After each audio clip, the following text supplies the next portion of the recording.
gaming in general is something that folks aren't talking enough about, given how much time people spend in games.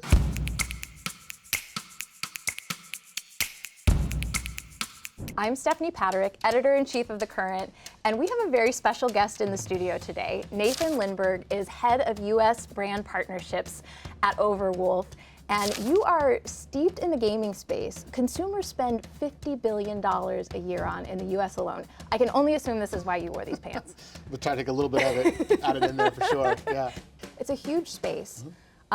Advertising has yet to totally catch up. How would you describe the state of gaming? Obviously it's been growing, but what does it look like right now from both the user perspective and the advertiser perspective? Yeah, we had a really good run during COVID. Everyone was home, right? Everyone was playing, there's a lot of participation, we saw a lot of investment in the space. We're kind of seeing that refocus. Esports has turned into metaverse. We're seeing platforms like Roblox and Fortnite really taking a big control of the marketplace. Yeah.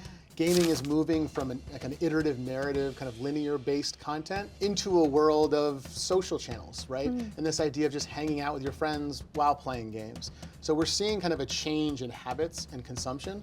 On top of that, all of that innovation aside, people on average are spending more time playing games. So the audience is growing, the enthusiasm continues to grow. If you talk to young people, they want careers in gaming, they want to be on Twitch, or they want to be making video games and stuff like that. But for game publishers in particular, it's a tough market. We're seeing a lot of AAAs do really, really well, and we're seeing a lot of indies come out of nowhere and do really well. But that middle is kind of getting a bit squeezed right now, and so we're trying to figure out how brands and advertisers can play a more collaborative role in that ecosystem, and we're hoping that that's a place where Overwolf can be a value add. For advertisers who might be watching, what would surprise them most about the gaming audience? A lot of gamers, not only are gamers women, but gamers are parents. Gamers have families, like they have great jobs. They're people with a lot of financial wealth.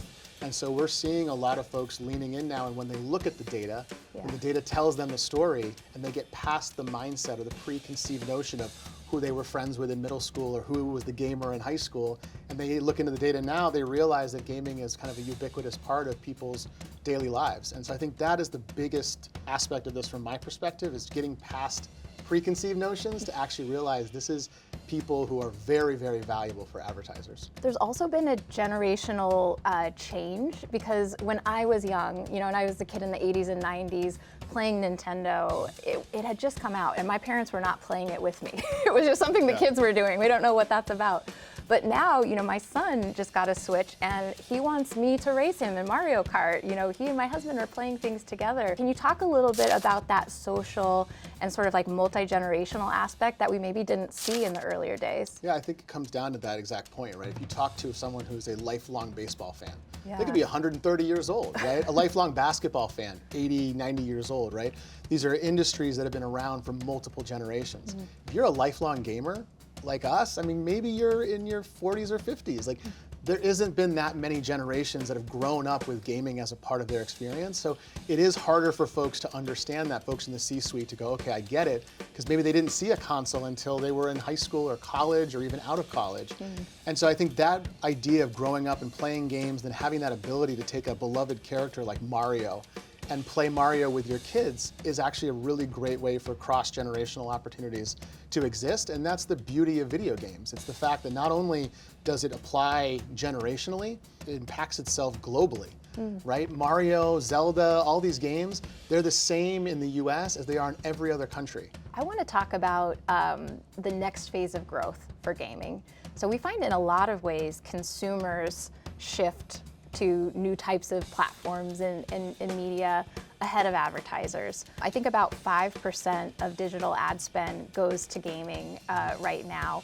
What do you think needs to happen for marketers to catch up? We in the gaming industry need to make it easier for them to buy, and that is not only the way in which we transact, but also the way in which we report data and information. And that can be a difficult conversation, because if I'm a media agency, a large holdco, and I want to buy media through CPM or CPC, I need to be able to transact that way. If I can't do that, you're already creating barriers for me to be comfortable with this. And then if I can't report back to my clients or business partners with third-party partners that I have selected and spent money with and trust their abilities, then how can I be confident that the money I'm spending is actually delivering the value that I need? So I think there's a lot of work that we need to do in the industry to be able to accept advertising the way that it needs to be, but try to figure out the right way for advertising to play a collaborative role as opposed to an interruptive role in a gamer's experience. And once we can start to find those things, and we're seeing it with rewarded video, we're seeing it with apps like Overwolf where you're getting content and ads together on the screen, you're finding ways to have a better relationship, but still deliver value back to the advertiser. And I think that that, to me, is where gaming needs to get to be able to really, truly be a vehicle that an advertiser can trust to use on a consistent basis, not just for innovation budget. Nathan, thank you so much for coming by the studio. I really appreciate you making time for us, and I hope you come again.